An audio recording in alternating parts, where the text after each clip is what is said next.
Okay, so now you have first of all the share-based payment, and this is something when the company is paying for the goods or services, and like for example to the suppliers or for the services to the employees, directors, and the payment is the share-based, then IFRS 2 is applied.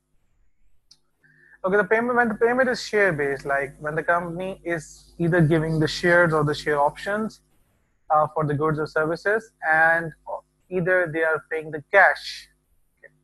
When they are paying the cash, that is also the share base, that is based on the share price. So we have actually three types of the share based payment. The main are the two types: equity settled share based payment, in which the company is giving the options of the shares, and obviously the company will be recording debit expense and credit other components of the equity. Then the cash settled. In the cash settled share-based payment, where the company receives the goods or services, and the company is paying cash on the base of the share price, so the company will be recording the obligation. So in the equity settled, it's debit profit or loss and credit other components of equity till the actual shares are issued. Then this other components of equity, like when the actual shares are issued, then the other component of equity will be debited: credit share capital and credit share premium. In the cash settled, it will be debit profit or loss and credit share based payment obligation. And when it is paid, then share based payment obligation debit and bank credit. Then the third type is actually the hybrid instruments, in which the the person to whom the option is given has the choice that whether this is just like the financial instrument convertible. So here the person is having a choice whether they can take the shares or they can take the cash based on the share price. So the company needs to split that between again the equity and that which is the obligation actually.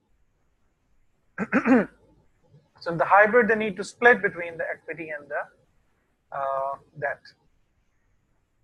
So simply then you have the modification. If there is some modification, like for example, if they're changing some plan, then the entity continues to recognize the grant fair value of the equity instrument, and the accelerated expense should be recorded uh, over the period. Like say for example, if I say that the share-based payment was for 3 years and the vesting period was for 3 years, and now there is some modification in the plan.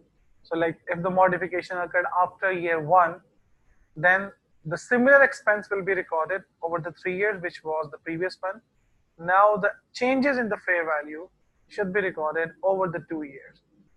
So the extra expense should be recorded over the 2 years in addition to the normal expense that has been recorded over the 3 years.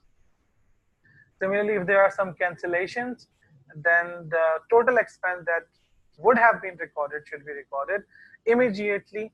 And so there is actually two things. Any payment made to the employees up to the fair value of the equity instrument is actually a deduction from the equity, so debit other component of equity. Any payment made to the employees in excess of the fair value is recorded to the profit or loss, and credit is the bank.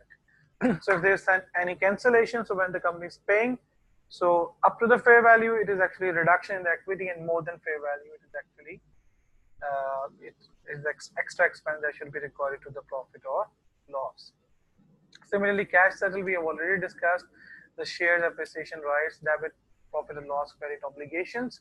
And when this obligation is settled, so you have to take the intrinsic value. Intrinsic value is actually the value at the payment date. So that you will be taking that value. And then you have, the hybrid, which we have already discussed, hybrid transactions, and this is it. We have the disclosure as well. Then you need to remember one thing: there are two types of conditions: market condition and non-market conditions.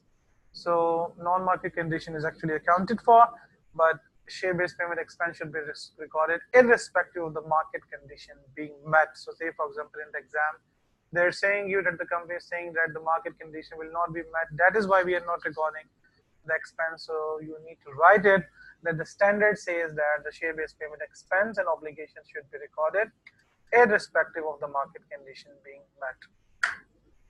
Then you have another important standard which I will classify important for this attempt. This is IFRS 5, non-current asset held for sale and discontinued operations. So if the entity has the non-current asset and now they are going to sell it, so they will be taking a firm decision and to sell it. So they have the irrevocable, irreversible decision. You know the criteria is sale. So if this criteria is met, then the entity can choose to classify the asset as held for sale. So they will be de-recognizing the asset from the non-current asset and will be recognizing in the current asset at lower of carrying value and fair value less cost to sell. Any impairment will be charged to the profit or loss. Criteria is sale is highly probable. That means irrevocable, irreversible decision. Management is committed to sell the asset. Asset is immediately available for sale. They have located a buyer, received some quotations, offers, traded the asset in the active market, and sale is expected within 12 months. Then they should recognize this asset as held for sale in the current asset. And the profit in the statement of profit or loss should be distributed between continued and discontinued operations. The profit will be split accordingly between the continued and discontinued operations.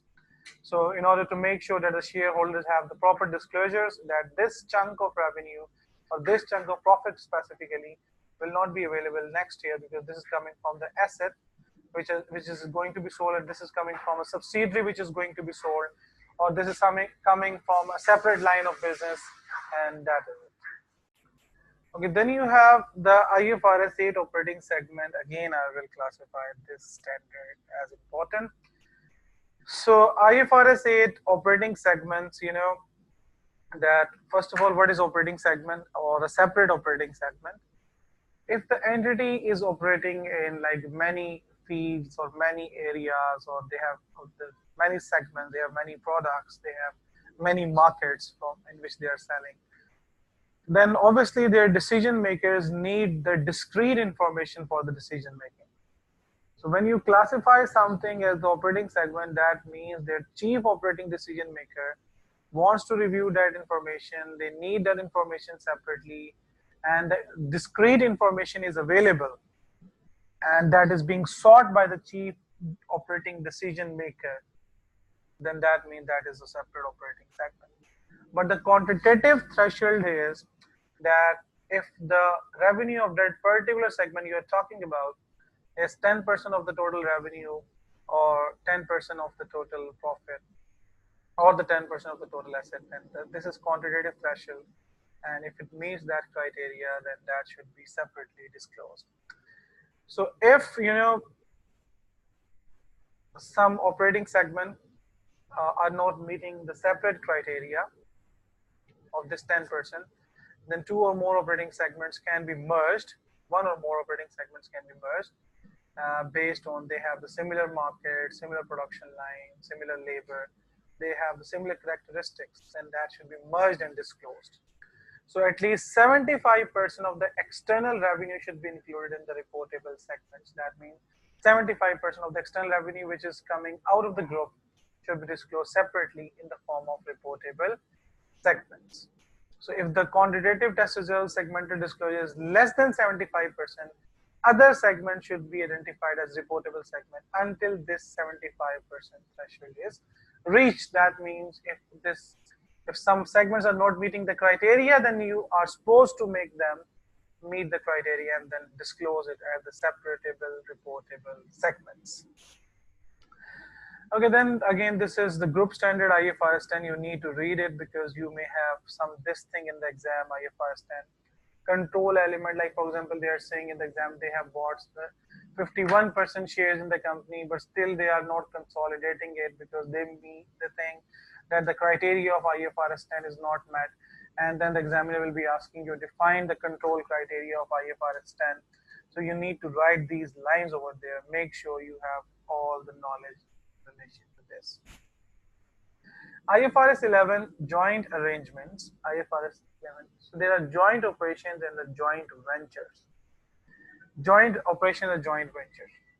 Joint venture where the parties have joint control and have right to the net assets of a separate entity formed by the joint venture. There is a separate entity and two people have the joint, two or more have a joint control, two have the joint control.